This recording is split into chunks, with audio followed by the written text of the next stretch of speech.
After Unga unleashes his disintegrator ray on the despised upper world, that is, us, he surveys the resulting damage on his flat glass reflector plate. This is yet another unlikely technology, of course. The swooping electron beam of the cathode ray tube must project onto a concave surface to compensate for the visual distortion that occurs at the limits of the beam's path. And since the inner workings of the television are largely packed into a vacuum, the curved glass also stands as a bulwark against the pressures of the atmosphere. Unga's fantastic realm, though, suffers under no such constraints. As we viewers at home are treated to over-the-shoulder shots from Unga's point of view, we get to share his vantage as he lays waste to city blocks of the upper world. But in an intriguing sound bridge, we learn our cadre of heroes, Professor Norton, Crash, young Billy, and Diana, are seeing the devastation only in their mind's eye as Unga's screen fades to the quartet standing around listening to the bulletin on a radio. "What a scoop for our paper," proclaims Diana, running off in pursuit of the story. So tidily does this fleeting scene lift off the three major media of today in their proper proportions. Radio, the main provider of news and entertainment, is at once the center of attention and barely worthy of mention. Diana, spokeswoman for the newspaper industry, dashes hither and yon, eager, if not desperate, for a story, and this only stands to reason. 6 years previous, there were 1,942 daily newspapers in the United States. But over the decade, papers have folded and the print media are losing market share to radio so quick, it's feared the newsstand paper might soon go extinct. Television, meanwhile, remains mostly a figment, an imagining in the minds of radio listeners or Unga's fantastic device. The 3 years since Kingdom have seen enough refinement in the technology of television that is ready to be shown off as an exotic offering at the 1939 New York World's Fair. About the size of Unga's reflector plate, but with a screen 1/4 the dimension, a television like NBC's floor model would go for about $600, or 4 months' average salary. Still wanting for buyers as well as programming, television nevertheless glows with promise, destined to revolutionize the household of the future. Perhaps in 10 or 20 years, our own living rooms might resemble Unga's undersea lair. In keeping with the spirit of the age, Phantom Creeps, 1939, episodes 203, 205, and 206, short subjects, is propelled by novelty and invention. Most of this springs from the brilliant, if not particularly efficient, Zorka. Among his trinkets, a mechanical spider and metal disc, which combine to produce an explosive vapor that puts anyone nearby into a state of suspended animation. He also has a ray gun that spews negative scratches, but for some reason he needs to spray his target with a separate solution before the ray gun will work, so he tends not to use it very often. His mammoth Iron Man, whose haunting visage is what the serial's best known for, is a kind of radio-controlled mechanical marionette. He's not put to much use either, one thinks mainly because the actor inside seems to be having prohibitive trouble getting the thing to move around. More practical is Zorka's devisualizer, which turns him into a nearly invisible wisp, hence the serial's title, which is a full sentence rather than a noun phrase. There are no creeps here. Zorka's principal innovation, though, is his meteorite. Extracted from an African volcano, the talisman exudes a steam so toxic it can scarcely be contained. The meteorite's powers will look familiar to anyone who's read speculation by the aforementioned H.G. Wells and quite a few others, including the decade's own real-life mad scientist, Albert Einstein, on the subject of whether the atom can be split, and if so, what the consequences might be. But in the Phantom Creeps' universe, the meteorite's power is the one thing originating from mystical rather than scientific sources. After all, the miracle of atomic power has not yet been harnessed, and it's not clear that it ever will be. Zorka might have a good understanding of how to exploit the meteorite, but his benevolent counterpart, Dr. Mallory, is more intimately familiar with its inner nature. In trying to unlock its secrets, he accidentally releases some of the meteorite's vapor and reels a moment with his hand at his throat, death blowing through him like a dank breeze. Science having made Mallory happy-go-lucky, he only wastes a moment fretting over his close call and instead immediately begins analyzing his experience in the hope that he can unlock the box's function. Then there's Perkins, runt and lackey for the foreign spies. When they have their turn at the box, he volunteers to open it because, working stiff that he is, he doesn't care to go on living anyway. On waking, he complains of being snatched from a pleasant dream. So the theology of the Phantom Creeps, to the extent it has one, can be said to include an afterlife, at least. What'd you wake me up for?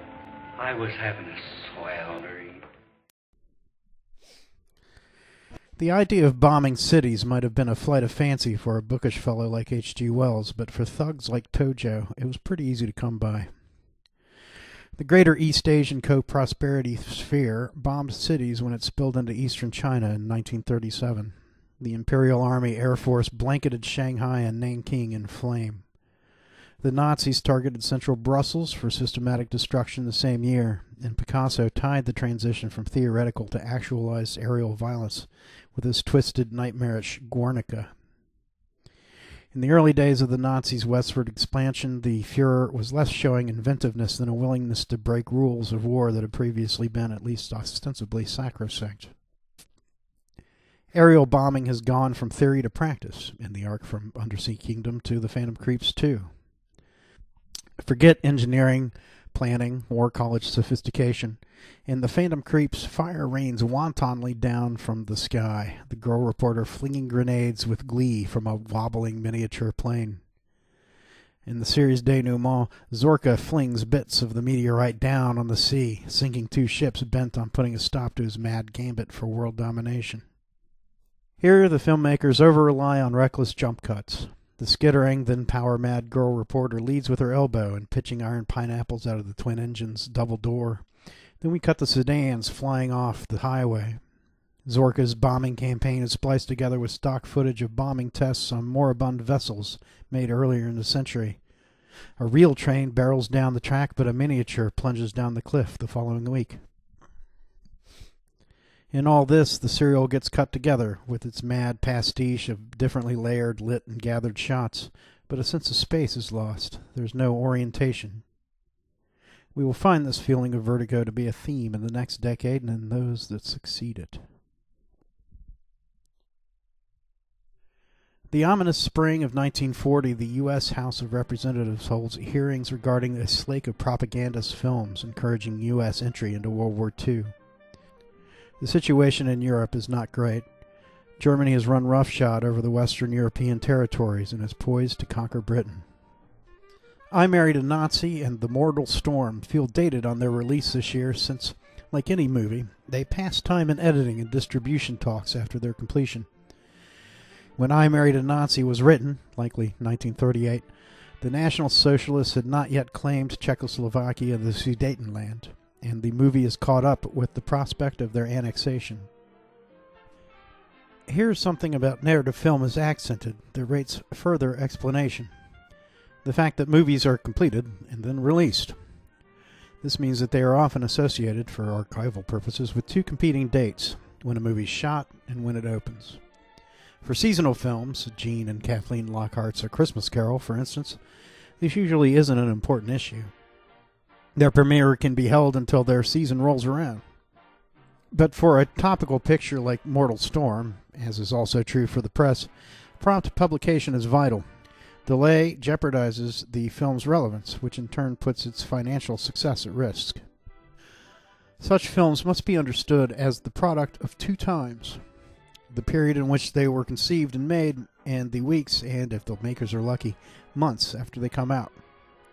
The wider the gap between these indicators, the greater the chance that the cast and crew's perspective and that of the overall culture, the market for which these products are targeted, will diverge. The hearings also indicate that narrative film wields enough power to impress the interventionists and alarm the America Firsters. The power I refer to, of course, is that of the movie makers to influence the general public, to shape the attitudes of the latter to more closely adhere to those of the former. The more conspiratorially minded have already noticed that it would be possible to lead popular opinion toward any attitude of the movie makers' choosing. Even as Europe and Asia sink into war, America is rising out of the Great Depression, or so we're told. The stories conveyed in cinema are largely stories of wastelands. and wastelands have been the Depression's chief harvest. Take the previous year's Oscar winner, The Wizard of Oz, which begins in black and white, Dust Bowl, Kansas. Once Dorothy, the movie's doe-eyed heroine, is whisked away to Oz, the movie turns to vibrant and pricey color.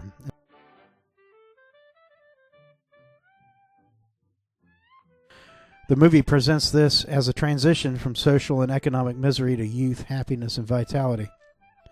The vitality the movie offers can be thought of either as a reality more essential than our own, almost a platonic realm of perfect abstract forms, or as a delusional daydream.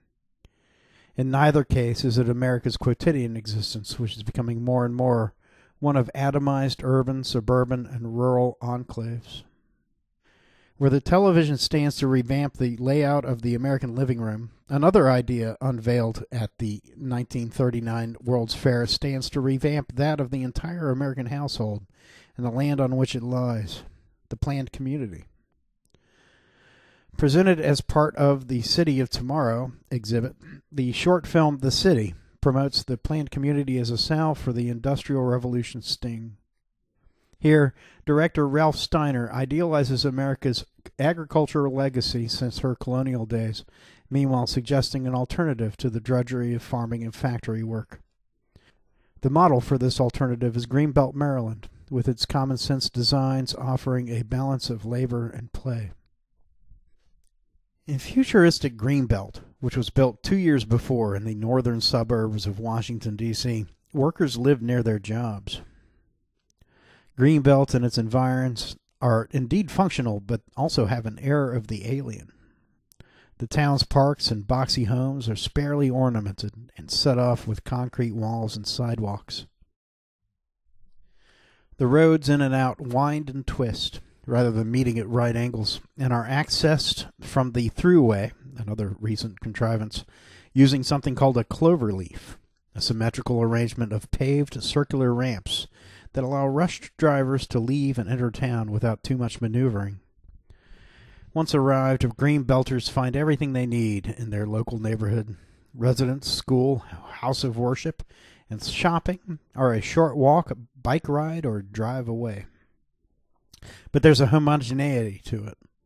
Few ornaments adorn Greenbelt's outdoor spaces. What fences there are have no spires. The schools are square and dreary.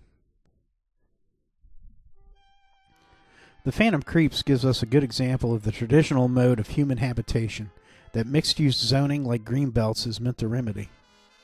Revolving around a MacGuffin-esque meteorite with magical, potentially apocalyptic, destructive powers, The Phantom Creeps tidily arranges its various actors each in a unique category of living environment, and each environment is so quintessentially its own that there's no room for confusion. To capitalize on the star power of Bela Lugosi, the movie makers situate Dr. Zorka's basement lab in the usual Transylvania-styled Black Forest estate, a peculiar, haunting stand-in for the American countryside. The G-men dog Zorka from the perfect cover of a nondescript suburban home. The foreign spies trying to steal the Pandora's box containing the meteorite work their operation from a school of international languages in a downtown high-rise.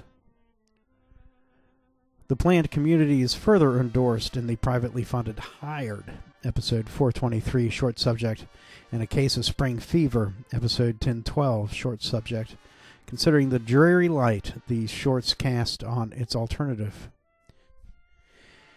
In Spring Fever, a middle American husband, annoyed to be tightening springs around the house when he could be playing golf, condemns the very existence of the simple device and so is robbed of it by a fickle, indifferent universe. For a brief but hellish time, he fumbles about, unable to make anything work for want of torque and tension. The front door won't shut, the car won't get any gas, the watches won't wind. When the magic of springs is given back to him, he's so delighted he spends the rest of the short unable to shut up about it. But he seems to have missed the larger point. Without the contrivances of his auto and his other modern conveniences, he's paralyzed. The suburbs offer no other resources, no community to whom he can turn. He's isolated and alone. The state of nature is nasty, brutish, and short. A similar abandonment awaits the salesmen of Hired as they prowl the streets of single-use suburbs. They hope to sell cars, but mostly face slamming doors. These newly minted enclaves for this newly minted middle class, these suburbs, aren't without their downside. You have to drive to get anywhere. Greenbelt's example is not caught on, and instead of self-sustaining communities, Chevrolet's salesmen have to deal with matrices of suburban homes spanning block after block, mile after mile. The city planners behind the city have lost. This is how the future will be, the world according to Phantom Creeps. Residential, commercial, industrial, each team on its own turf. Hired keenly illustrates the extent to which physical space in America has become at once more traversable and more vexing.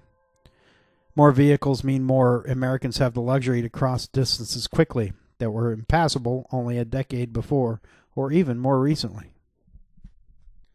On the other hand, the need to cross such distance is quickly becoming more acute, and it's not just coincidence that this trend dovetails with the proliferation of the automobile. Each enables the other.